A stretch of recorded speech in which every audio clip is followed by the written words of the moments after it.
When did your dad's happiness come at the cost of your own? I was getting ready for my boyfriend's and I's anniversary when he suddenly texted saying he needed time to work on himself. I sighed. He was the third boyfriend in the last year who had broken up with me on our 3-month anniversary. My roommate found me sitting on my bed hitting a vape. Let me guess, Jack just ended it? I nodded, showing her my phone. Blocked on Instagram, WhatsApp, everything. Maybe you're cursed, she joked, but I didn't laugh. And when I told my dad, he seemed weirdly relieved, just like he had with the others. When I started going out with Igor, my fourth boyfriend, I made sure to journal about every little thing we did together. I forced myself to have an avoidant attachment style and let him chase me. And on our 3-month, it happened again. I need to work on myself. Blocked everywhere. He transferred schools the next week. For BF number 5, I went extreme and changed my entire look. Dyed my brown hair blonde, bought a whole new wardrobe, even changed my makeup style thinking maybe I was clapped. We were halfway through our 3-month anniversary picnic when he looked down at his phone and his face went white. I need to work on myself. You aren't the one for me, he said, like it was recited. By Monday, his friends were literally crossing the street to avoid me. One of them looked genuinely scared when he saw me, muttering something about not wanting trouble. I took a deep breath and tried to convince myself it was a coincidence. A year later, when I was finally ready to date again, I decided not to sleep with him at all, and didn't even introduce him to my family or friends.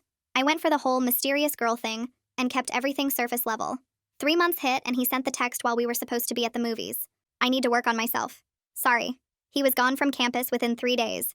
When I cried to my mom about it, she just patted my shoulder and said, "The right one will come along when it's time." There I was, age 26 on a date with boyfriend number 9 when I saw Connor, my very first boyfriend, walk in. When he saw me with Merrick, his face drained of color like he was heartbroken. He started to slowly walk over. "I really did love you," he said quietly, not even looking at Marek. "Then why did you leave?" I asked. I'd wanted to ask this question for years. He started to answer. "It wasn't me, your dad." He then stopped completely, his face going white and practically ran out of the shop. Marek asked who that was, and I just shrugged, not wanting him to think I was hung up on the past. But after Marek broke up with me, I tried to delve deeper. I got a therapist and begged her to tell me whether or not I had daddy issues, but she promised I was perfectly healthy. When I finally met Ash, I didn't even want to date him, but he was persistent and sweet. He showed up at places I'd be, always knowing my schedule somehow. On our 3-month anniversary when he looked down at his phone, I was ready for the script. "Let me guess. You need to work on yourself." "Hey," he interrupted, not listening to me. "Look at this funny video of a dog purring like a cat." I breathed a sigh of relief. The rest of the month came and went. Month 4 passed, then 5. My parents kept asking about him, more interested than they'd ever been in any boyfriend. So by month 6, I felt safe enough to send a photo of him to the family group chat. Everyone responded super happy for me. And my dad just said, "Glad you finally came to your senses." The next week it was Dad's birthday, just immediate family, and they insisted I bring him. But halfway through, Mom did something unforgivable. She tried to embarrass me with old baby photos. But I noticed something. In every single photo, Christmas, Easter, every birthday party, there was the same little boy next to me. "Oh my gosh," I laughed, looking closer. "He looks exactly like Ash." "That's so weird." Dad smiled this strange smile. "Well, it makes sense. That's the boy we've wanted you with all along." Mom added. Finally, the plan worked. The entire room went cold. "What plan?" I asked, voice shaking. They looked at each other. Dad cleared his throat. "Your mother and I planned this relationship with Uncle Aman and Aunt Priya when you were babies." My stomach dropped. "Uncle Aman? Why would Uncle Aman care who I date?" Dad flipped to a page labeled Future Couple in gold letters. Dozens of photos of me and that little boy at every holiday, every family vacation. "That's Ash," I whispered. "Of course. It's Aman and Anya's son. Your cousin," Dad said simply. The room started spinning. "You two have been promised since birth. It's important to keep the business in the family, just like our parents did." I looked at Ash sitting next to me. He just sat there, completely nonchalant. "You knew?" "For about a month now," he admitted. "But we're barely related, and it's completely legal in this state. I'd already fallen for you by then." Dad nodded like this was all perfectly normal. "Your mother and I are second cousins too. It's how we keep the family business protected." I just smiled. Not because I wasn't disgusted. I absolutely was. But because I had an ace up my sleeve. And I was ready to make them pay. I kept my smile frozen in place while Dad went on about family traditions and Mom served dessert, my phone recording everything from my pocket where I'd started it right after the big reveal. I asked Dad how long they'd been planning this, keeping my voice light and curious like I was just interested in the family history. He actually pulled out more photo albums, pointing to pictures from before I was even born where he and Uncle were shaking hands over some business deal, saying they'd promised their future kids would marry to keep everything in the family.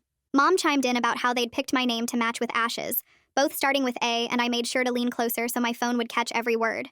Ash sat there eating cake like this was all totally normal, occasionally adding details about how his parents had shown him the same albums when he turned 25. I asked more questions, pretending to be warming up to the idea, getting them to explain exactly how they'd gotten rid of my other boyfriends. Dad actually laughed about the money he'd paid them, calling it small investments to protect the family plan. When dinner finally ended and Ash drove me home, I stayed quiet in the car, already planning my next moves. That night I couldn't sleep, so I opened my laptop and started building a timeline of every single boyfriend, pulling up old texts and emails I'd saved over the years. Jack's last message before blocking me was at 3:47 p.m. on our anniversary. Igor's was at 8:22 p.m., and when I checked my dad's call logs from those days, he'd called unknown numbers right before each breakup. I found patterns in my old Instagram posts, too, where Dad would comment asking about my boyfriends just days before they'd leave. The timeline grew into something that looked like those conspiracy boards you see in movies, with dates and connections everywhere, and I screenshot everything multiple times to different cloud accounts. I went through my email trash and found receipts for restaurants where I'd had dates, then cross-referenced them with my parents' credit card statements they'd left logged in on the family computer. 3 times Dad had been at the same restaurants, different tables but close enough to watch, and the charges showed up within minutes of mine. By 4 in the morning, I had enough evidence to show this wasn't coincidence, and I saved it all to multiple USB drives I hid around my apartment. The next morning, Connor's face kept flashing in my mind, how scared he'd looked when he tried to tell me about Dad, so I searched his name online and found him working at a marketing firm downtown. His LinkedIn showed he'd been promoted twice since our breakup, and his profile picture had him smiling, but his eyes looked tired. I wrote and rewrote a message 10 times before sending a simple request to meet for coffee, saying I'd learned some things about why we broke up and wanted to talk. He read it within minutes but didn't respond for 3 hours, then finally sent back just an address and time for tomorrow. I spent the rest of the morning going through my old journals, finding notes I'd written about each relationship that suddenly made more sense. Dad had asked weirdly specific questions before each breakup, things like what restaurants we were going to or what movies we were seeing, and Mom always had that same relieved expression when things ended, which I'd drawn little sketches of without realizing the pattern. There were pages where I'd written about feeling watched on dates, dismissing it as paranoia, but now I knew it was real. My journal from Igor's time had a whole entry about Dad randomly showing up at our study spot at the library, claiming he was there for business research. The journal from boyfriend number 5 mentioned Mom accidentally running into us at the mall 3 times in 1 week. Every red flag I'd ignored was right there in my own handwriting, and I photographed every single page. I opened Ash's Facebook and Instagram, scrolling back years through his activity, and my stomach turned when I saw he'd been liking my posts since I was in college. Comments on photos from 5 years ago, always friendly but persistent. Reactions to every major life update I'd posted. He'd even commented on my graduation photos saying, "Can't wait to celebrate with you properly someday," which seemed creepy now that I knew he'd been waiting for his turn. His own posts barely mentioned other girls, just a few group photos, but he'd shared every single family business update that involved both our families. I called my therapist's emergency line and got an appointment for that afternoon, bringing a folder thick with all my documentation. She read through everything while I sat there shaking, her face getting more serious with each page. When she finally looked up, she said this level of coordination suggested serious control issues and possibly criminal harassment, then handed me a business card for an attorney named Deborah, who specialized in family harassment cases. She made me promise to be careful and document everything going forward, saying this was beyond normal family pressure. After leaving therapy, I sat in my car and set up automatic cloud backups for my phone recordings, making sure everything would save to 3 different accounts. I downloaded a recording app that could run in the background without showing any notification, testing it twice to make sure it worked perfectly. I also turned on location tracking for myself, creating a record of everywhere I went and set up a separate email account just for storing evidence. That weekend, I waited until my parents posted on Facebook about being at their golf club, then drove to their house using the spare key they didn't know I still had. The photo albums were right where Dad had left them, and I photographed every single page of the one labeled Future Couple in gold letters. There were pictures of baby me and baby Ash in matching outfits, notes in the margins about keeping the bloodline pure and securing the business future, and even a family tree showing how all the cousin marriages had kept the money in the family for generations. One page had a timeline of when we were supposed to meet, marry, and have kids, with specific years marked for each milestone. I found more albums showing every family vacation where they'd made sure Ash and I were together, posed like a little couple even as toddlers. Monday morning came and I tested my theory about Ash tracking me by casually mentioning over breakfast that I was thinking about a job offer in another city.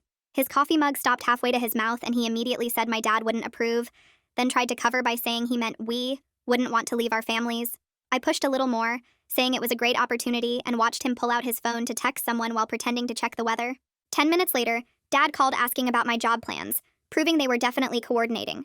I told Ash I was going to the gym after work, but drove to the library instead, parking where I could see the entrance from inside. My phone stayed silent for exactly 20 minutes. Then Ash texted asking why I wasn't at the gym, adding that he'd thought about surprising me with a protein shake. There was no way he could know I wasn't there unless someone was tracking my location, so I screenshot his message with the timestamp and my actual location tag from the library. 20 minutes later, I heard the library door open and saw Ash walking in, looking around like he was lost, and when he spotted me, his whole face lit up with fake surprise. He walked over carrying nothing, no books, no bag, just his phone in his hand, and said he was just returning a book he'd forgotten at home. I smiled and took a picture of us together, making sure the timestamp showed 3:47 p.m., then watched him pretend to look for books in the philosophy section where he'd never been in his life. He kept glancing at me every few seconds, checking if I was still there, so I packed up slowly and told him I was heading home. The second I got to my car, I texted Connor from my old number asking if we could meet somewhere public, and he replied within minutes suggesting the downtown coffee shop on Main Street. 3 days later, I got there 40 minutes early and picked a corner table where I could see everything, setting up my phone against the sugar dispenser to record the whole entrance area. Connor walked in looking like he hadn't slept in days, dark circles under his eyes, shoulders hunched like he was carrying something heavy, and when he sat down, his hands were shaking. He looked around the coffee shop twice before leaning forward and telling me Dad had shown up at his office the day after we broke up, just standing there in the lobby when Connor got to work. Dad had smiled that same cold smile and said Connor's company did business with his firm, mentioned how contracts could be reviewed, partnerships reconsidered, all while never actually threatening anything directly. Connor pulled out his phone and showed me screenshots of text from a blocked number that came right after, messages about his parents' mortgage application at a bank Dad had connections with, how these things needed careful consideration, how young people sometimes made choices that affected their whole families. The messages were vague enough to avoid being illegal, but clear enough to be terrifying, and Connor said he'd transferred schools within a week because he couldn't risk his family's home. My therapist's office felt colder when I showed her everything the next week, and she stopped taking notes halfway through to really look at me. She said this went beyond normal family pressure into something that could be criminal, that stalking and harassment laws existed for exactly these situations, and she pulled out her phone right there to call someone. Deborah Roberts could see me that afternoon if I could get there by 3, and my therapist said Deborah specialized in cases where families used money and power to control their children. The law office was in a plain building downtown, nothing fancy, and Deborah turned out to be this small woman with gray hair who looked like she could be someone's grandma until she started talking. She spread out my evidence on her conference table and started explaining stalking laws, how repeated unwanted contact becomes harassment, how conspiracy charges work when multiple people coordinate to interfere with someone's life. She showed me examples of restraining orders she'd gotten for other clients, warned me about defamation risks if we went public without solid proof, explained how rich families often used lawsuits to silence victims even when they were guilty. She said we needed more evidence, specifically proof of the tracking, documentation of the coordination between family members and witnesses willing to testify. That night, I called Bridger from college, remembering how he'd helped everyone fix their laptops and recover lost data, and asked if he could check my devices for tracking software. He came over the next day with a whole bag of cables and scanners, started with my phone, found 3 different tracking apps hidden in system folders, then moved to my laptop where he found keyloggers that had been installed years ago. My car had a GPS tracker under the bumper that looked like it belonged there, professional-grade stuff that probably cost thousands, and Bridger documented everything with screenshots and photos. He was going through my Google account settings when he stopped and stared at the screen, then turned the laptop toward me to show that my calendar had been shared with an email address I didn't recognize. The email was linked to Dad's company domain, but hidden behind a generic name, and when Bridger checked the sharing history, it went back 6 years. Every appointment, every class schedule, every date I'd ever put in my calendar visible to whoever had that account.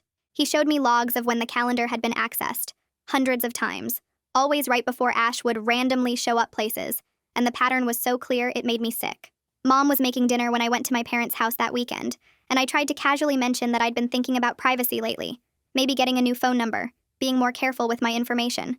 She laughed and waved her spatula at me, said privacy was a modern invention that broke up families, that in her generation everyone knew everyone's business, and that's how they kept each other safe.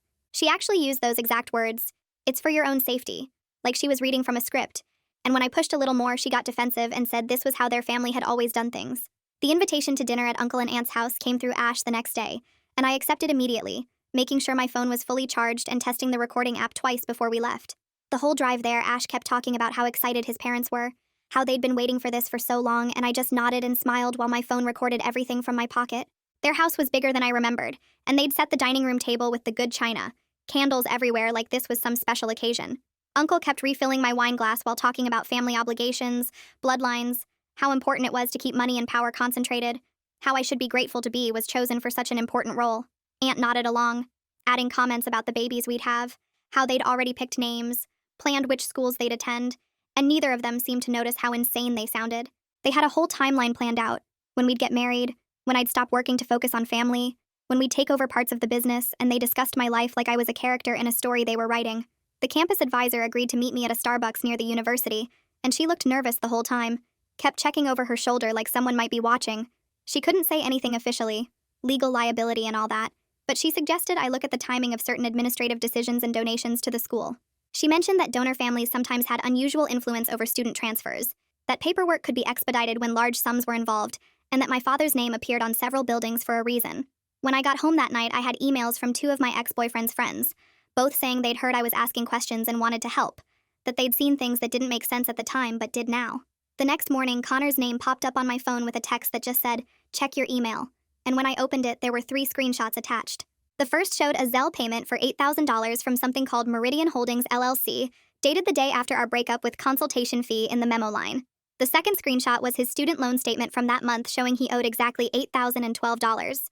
The third was just him saying, "I'm sorry," over and over. I forwarded everything to Bridger, who'd been helping me dig into Dad's business connections, and within 2 hours he texted back that he'd found something big. We met at a coffee shop downtown where he opened his laptop and showed me the state business registry website with Meridian Holdings LLC pulled up. The registered agent was listed as the same law firm Dad used for all his corporate deals, and when Bridger clicked through to the firm's website, there was Dad's smiling face on the partners page listed as their biggest client. He'd traced 5 more LLCs with similar generic names, all registered through the same firm, and all created within days of my various breakups. I took pictures of everything on my phone while Bridger made copies of the public records and saved them to multiple cloud accounts just in case. That weekend, I decided to test just how deep the surveillance went by texting Ash that I was meeting a coworker named Jaden for coffee on Sunday at the place near the park. I didn't actually have a coworker named Jaden, but I waited at the coffee shop anyway with my phone recording video from the table. Sure enough, 3 minutes after I'd sent the text to Ash, my parents walked in looking around like they were surprised to see me there. Mom waved and came over asking what I was doing there alone, and I said I was waiting for someone from work. Dad kept checking his phone and looking at the door while Mom made small talk about the weather and asked if I wanted to join them instead. I said no thanks and kept recording as they sat at a table with a perfect view of mine, Dad positioning himself to watch the entrance. They stayed for 45 minutes nursing the same drinks until I finally left, and I could see Dad texting someone as I walked out. Monday morning, I was at my desk when the receptionist called to say someone had a delivery for me, and I walked out to find Ash standing there with a huge bouquet of roses. He smiled and said, "Your dad mentioned you haven't been answering his calls and he's worried about you," which was weird since I hadn't told anyone I'd been ignoring Dad's calls for the past 3 days. I took the flowers and thanked him coldly, then went straight back to my desk and documented the whole thing in the file I was building. After work, I drove to Deborah's office where she reviewed everything I'd collected so far, spreading the printouts across her conference table and making notes on a legal pad. She explained that we definitely had enough for a harassment restraining order, but warned that defamation lawsuits were expensive to defend even when you were telling the truth. She suggested we focus on building an airtight case with multiple witnesses and documented evidence before taking any legal action, because once we filed anything, it would escalate quickly. Connor agreed to meet with her the next day and sign a notarized statement about Dad's threats, though he insisted his name be kept confidential in any public proceedings, since he was genuinely scared of what Dad might do to his career. While I was sitting in Deborah's waiting room afterward, my phone buzzed with a Facebook message from someone I didn't recognize who turned out to be a friend of boyfriend number 5. He said he'd heard I was asking questions about what happened back then and wanted me to know the truth about why everyone suddenly avoided me. He sent screenshots of a group chat from right after the breakup, where someone was spreading rumors that I was unstable and dangerous, and warning people to stay away from me for their own safety. The messages got worse as I scrolled, claiming I'd threatened my ex and his family, that I had mental health issues, that I was obsessed and wouldn't leave him alone, none of which was true. The person spreading the rumors was using a fake account, but they knew details only someone close to my family would know. That night, I couldn't sleep, so I decided to pull my credit report to see if there were any other surprises, and what I found made me feel sick. There were 3 credit cards opened when I was 16, 2 store cards from when I was 18, and a line of credit from when I was 21, all showing my parents as authorized users with full access.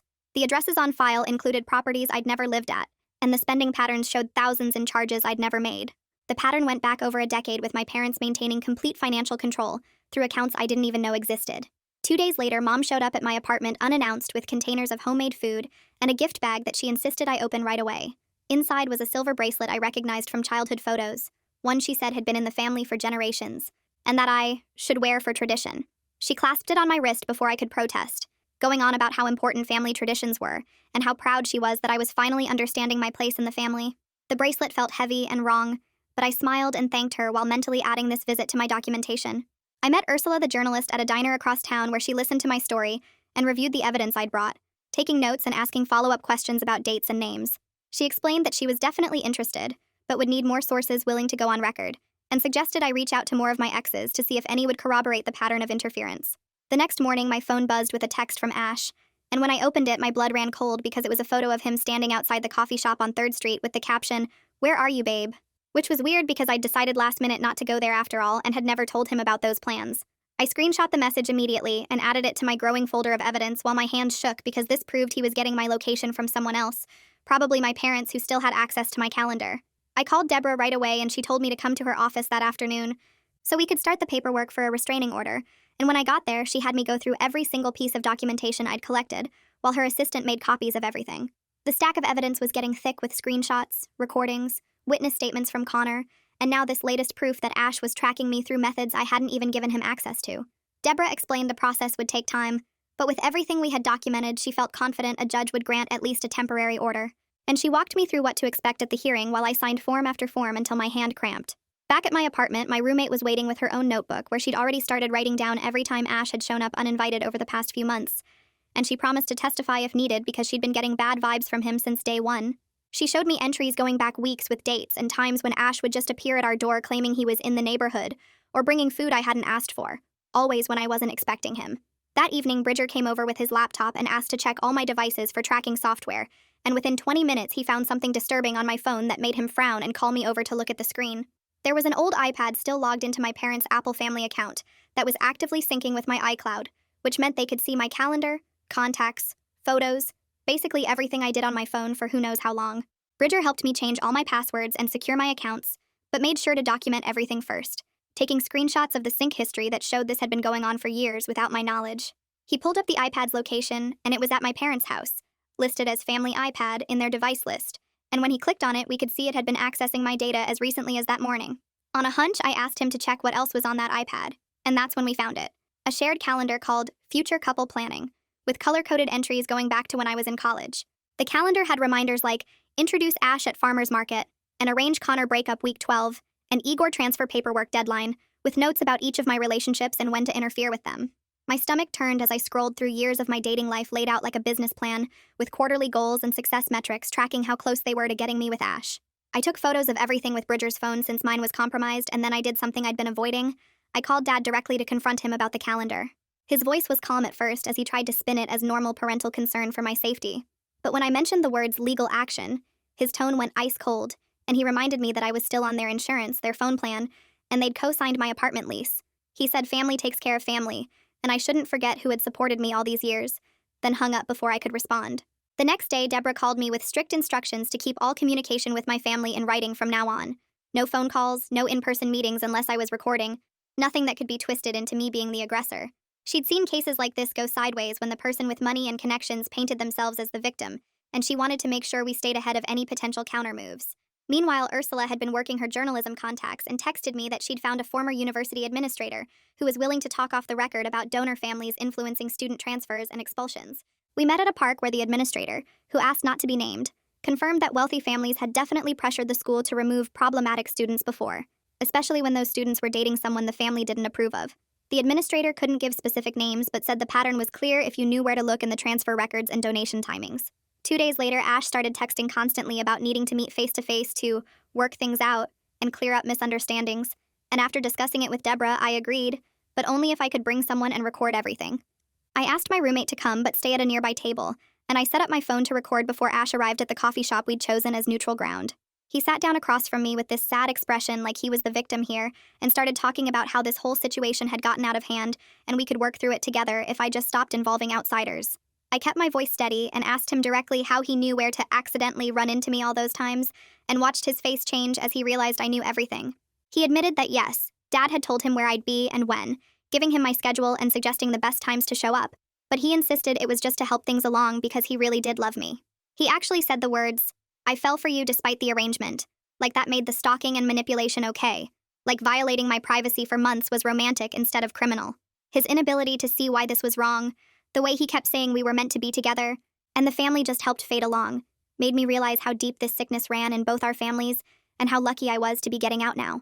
My phone started buzzing the second I got home from that coffee shop meeting with Ash, Mom's picture lighting up the screen over and over until I finally answered on the 5th call.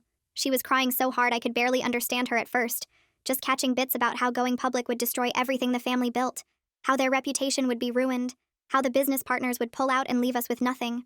I sat on my couch listening to her sob about legacy and tradition and family honor, while I recorded the whole thing on my laptop, watching the sound waves spike with each desperate plea for me to handle this privately, to think about the family name, to remember all they'd done for me. The tears sounded real enough, but when she said we could work something out just between us, I knew it was still about protecting their reputation, not about what they'd done to me. After 20 minutes of her crying and begging, I told her I needed time to think and hung up, then immediately forwarded the recording to Deborah, who texted back that this was perfect evidence of them acknowledging wrongdoing. Connor messaged me an hour later with another screenshot that made my hands shake. A Zelle payment from that same LLC with a memo line that actually said, "Appreciation for discretion," dated the week after our breakup. The amount was $10,000, way more than I'd expected, and when I zoomed in on the screenshot, I could see the payment came from an account ending in the same numbers as the one on Dad's business checks I'd seen growing up. I sent it straight to Deborah, who called me immediately saying this was the smoking gun we needed. Actual written proof that Dad was paying people to stay quiet about breaking up with me. Meanwhile, Bridger had been digging through public records all morning and texted me that he'd found the registered agent for the LLC, and sure enough, it was the exact same law firm that handles all of Dad's corporate stuff, the one with their name on a big building downtown. He sent me screenshots of the state filing documents showing the connection was right there in black and white for anyone who knew where to look. Completely undeniable proof that Dad controlled the company making these payments. I spent the rest of that day organizing everything into a massive folder for the restraining order filing, printing out every screenshot, every recording transcript, every witness statement from Connor and my roommate, and even that scared friend of boyfriend number 5. The stack of papers was almost 2 inches thick by the time I finished, heavy enough that I needed both hands to carry it to Deborah's office, where she helped me fill out the supplemental filing forms. 3 days later, a courier showed up at my apartment with an official-looking envelope from Hartley, Brennan & Associates, Dad's law firm, containing a cease and desist letter that accused me of harassment, defamation, and intentional infliction of emotional distress on the family. The letter threatened legal action if I continued to spread what they called false and malicious allegations, and demanded I retract any statements I'd made to third parties about the family's private matters. Deborah laughed when I forwarded it to her, saying it was a classic intimidation tactic that actually showed they were worried, because if they really thought they could win, they'd have just filed the lawsuit instead of threatening it. She spent 2 days crafting a response that refused all their demands and laid out potential criminal charges for stalking, harassment, conspiracy to commit fraud, and violation of privacy rights, making sure to mention the state's anti-SLAPP protections that would make them pay my legal fees if they tried to use a lawsuit to shut me up. The response was beautiful in its controlled aggression, professionally telling them to back off while making it clear we had enough evidence to bury them if they pushed this. 4 days after Deborah sent that letter, I tried to buy groceries and my debit card got declined, which made no sense since I'd just gotten paid from my freelance work. When I checked my banking app, I discovered my parents had frozen the joint account they'd had access to since I was 18, the one where my paychecks had been going for years because I'd never bothered to change it. There was $8,000 in there that I couldn't touch, and when I called the bank, they said both account holders had to agree to unfreeze it, which meant I was completely screwed for rent that was due in 5 days. My roommate found me sitting on the kitchen floor, stress-eating cereal straight from the box, and immediately offered to cover my half while I figured things out, not even hesitating when I explained what was happening. I picked up 3 new freelance projects that week, working until my eyes burned just to make enough to pay her back and cover next month, the financial pressure making everything else even harder to deal with. Ursula had been working her contacts at the university and called me excited, because she'd found a second administrator who was willing to go on record about donor families influencing student transfers, someone who'd actually processed the paperwork when 2 of my ex-boyfriends suddenly left school. This person had dates, donation amounts, and even emails discussing how to handle the transfers diplomatically. Enough verification that even the best lawyers couldn't claim the story was made up. While all this was happening, Ash kept texting me these long, rambling messages mixing apologies with justifications, saying he was just following family tradition, that arranged marriages weren't that weird in lots of cultures, that he really did love me despite how it started. Each text was more desperate than the last, talking about destiny and fate and how we were meant to be together, how the family just helped speed up what would have happened naturally anyway. I didn't respond to any of them but screenshot every single message and forwarded them to Deborah for the legal file, making sure to save multiple backups in case my phone mysteriously stopped working like I was starting to worry it might. Deborah called me the next morning to start prepping for the restraining order hearing, and I spent the whole day at her office going through every piece of evidence we'd collected.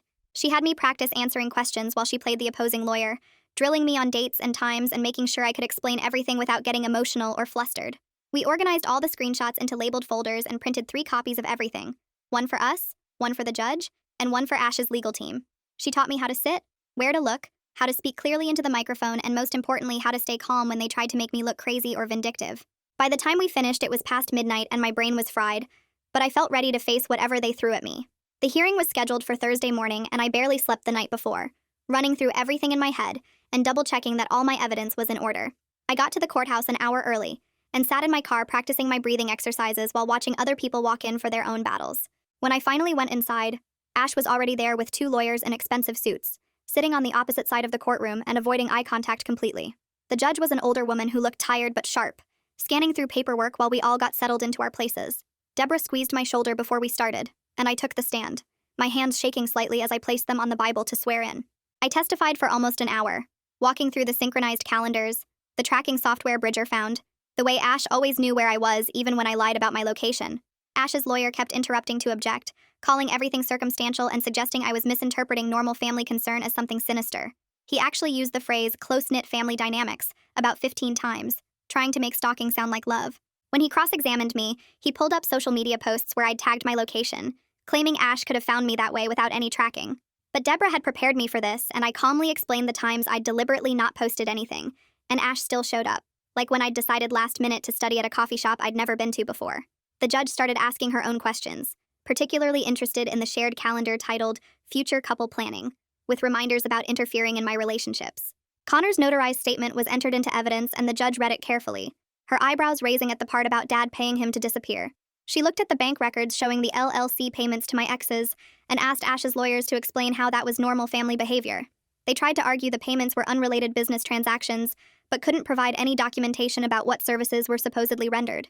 After 3 hours of testimony and arguments, the judge called a recess to review everything and make her decision. Those 20 minutes felt like hours as I sat in the hallway with Deborah, too nervous to eat the granola bar she offered me. When we went back in, the judge granted a limited restraining order requiring Ash to stay at least 500 feet away from me, my home, and my workplace. It wasn't the full no-contact order we'd wanted since she said family situations were complicated, but it was legally binding protection that would result in his arrest if he violated it. As we left the courtroom, I felt this mix of relief and exhaustion wash over me, finally having some legal protection after months of feeling hunted. Dad was waiting outside on the courthouse steps, standing just far enough away to not violate any laws but close enough that I couldn't avoid him. His face was controlled, but I could see the anger in his jaw, the way he clenched and unclenched his fists while maintaining that fake pleasant expression. He didn't yell or make threats, just spoke in this low, measured voice about how disappointed he was and how I was destroying everything our grandparents built. He reminded me that my trust fund had conditions, that the family business had bylaws about conduct unbecoming of an heir, that there were consequences for betraying family. The words were careful, nothing that could be considered a legal threat, but the message was clear as he talked about how hard it would be to make it on my own without family support. I recorded the whole thing on my phone in my pocket, making sure to capture his barely contained rage and the way he mentioned my future prospects, with this ominous tone. That afternoon, Deborah helped me draft a formal demand letter to send to Dad, laying out exactly what we wanted to make this stop. We demanded he cease all interference in my personal life, notify all my ex-boyfriends that any agreements or threats were nullified, and cover all my therapy and legal costs from dealing with years of manipulation. It was aggressive and comprehensive, including a timeline for compliance and consequences if he refused, basically threatening to pursue criminal charges for stalking and conspiracy. 2 days later, Dad's lawyer sent back a settlement offer that made my jaw drop, a mid-six-figure sum that would set me up for years. But it came with strings attached, requiring me to sign an NDA about everything, agree to never discuss the family publicly, and include language saying there was no admission of wrongdoing on their part. The money was tempting since I was still struggling financially, but signing would mean they could keep doing this to other family members, maybe cousins or future generations. I spent hours in therapy that week processing the grief of realizing the family I thought I had never really existed, that their love always had conditions and control attached to it. My therapist helped me work through the anger and sadness while strengthening my resolve to maintain boundaries, even though it meant losing my entire extended family. The sessions were brutal, bringing up childhood memories that looked different now, birthday parties and holidays that were actually networking events for future arranged marriages. Meanwhile, Ursula had been working with her editor and legal team to finalize the article, making strategic redactions to avoid defamation while keeping the core story intact. We went through multiple drafts, removing identifying details about the business while keeping enough specifics that people would understand this wasn't fiction. She interviewed 3 experts on coercive control and family abuse, who provided context about how common these situations are in wealthy families. We agreed on a publication date 2 weeks out, giving me time to prepare emotionally and practically for whatever backlash would come. I warned my roommate, my employer, and the few friends I trusted completely, making sure they understood things might get messy once the story went public. The morning the article went live, I turned off my phone and went to a movie, not wanting to watch it spread in real time.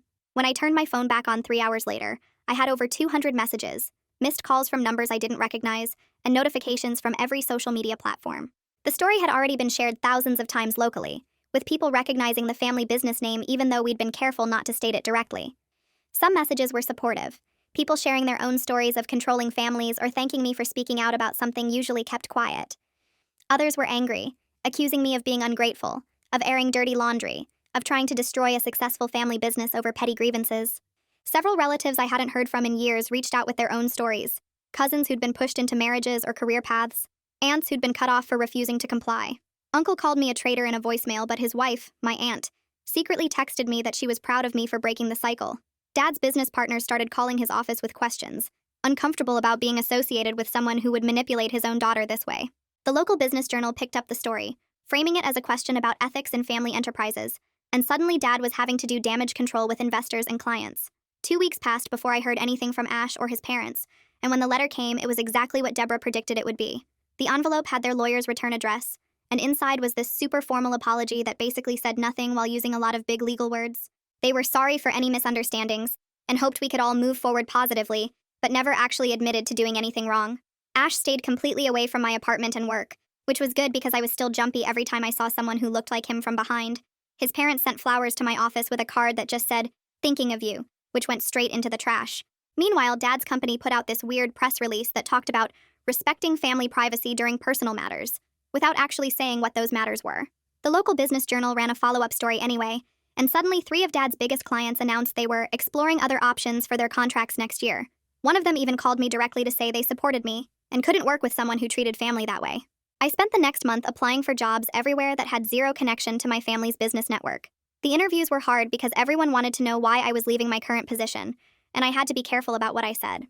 Finally, this small marketing company downtown offered me a position that paid about $15,000 less than my old job, but the owner had no idea who my family was, and that made it worth every penny I'd be losing. My first day there felt like stepping into a whole new world where nobody knew my last name or my family drama. Connor reached out through Facebook Messenger with this short message saying he was sorry for not fighting harder back then, and that he understood if I never wanted to talk to him again.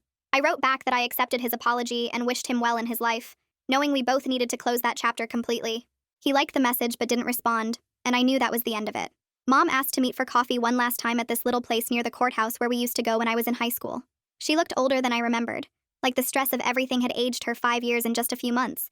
She talked for 20 minutes about how scared she'd been of losing the family business, and how her parents had done the same thing to her, and she thought it was just how things worked. She couldn't actually say the words, "I'm sorry," though, just kept saying she wished things had been different. We hugged goodbye, knowing we'd probably never have coffee together again. I found a tiny studio apartment on the other side of town that was barely 500 square feet, but it was mine, paid for with my new job's salary and nothing from my family. The day I moved in, I found that childhood bracelet Mom had given me and put it in the back of a drawer I rarely opened, not ready to throw it away, but not wanting to see it either. My last therapy session was mostly just me talking about everything that had happened while my therapist listened and took notes. She asked what I thought my ace up my sleeve had really been, and I realized it wasn't about revenge or destroying them, but about documenting everything so thoroughly that I could protect myself and maybe help other people in similar situations. The truth was my best weapon, because it was the one thing they couldn't argue with or buy their way out of. That night, I posted a simple update on my private Instagram for the friends who'd been supporting me through everything. I wrote that I was safe, completely free from my family's manipulation, and taking a long break from dating to figure out who I actually was without their interference in my life. Hitting post on those words felt like the first real breath I'd taken in years, like I was finally allowed to just exist as myself without anyone pulling strings behind the scenes. That's where we'll leave it for today. Thanks for hanging out with me. I really do love sharing these moments. Hope you carry a little of this good energy with you. If you want more, hit that subscribe button and come back soon.